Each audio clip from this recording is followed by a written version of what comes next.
from the page to your ears, this is the Youthful Takes, where stories don't stop at print. We dive deep into the biggest headlines, boldest opinions, and the quirkiest features. So sit back, hit play, and let's get into it.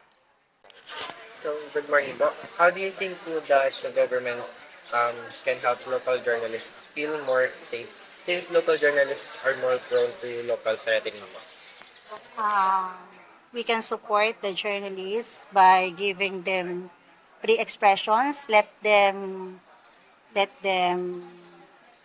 state, let them observe, and let them express their opinions.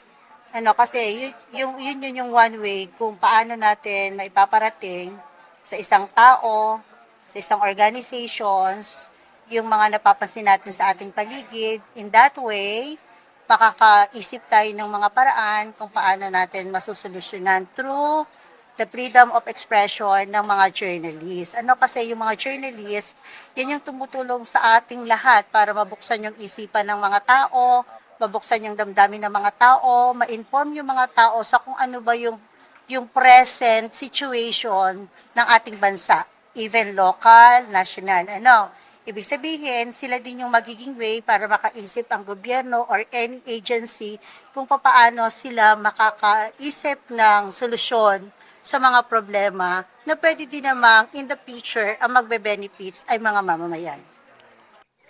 That's a wrap for today's episode of the Youthful Takes. Until next time, keep reading, keep listening, and always stay in touch.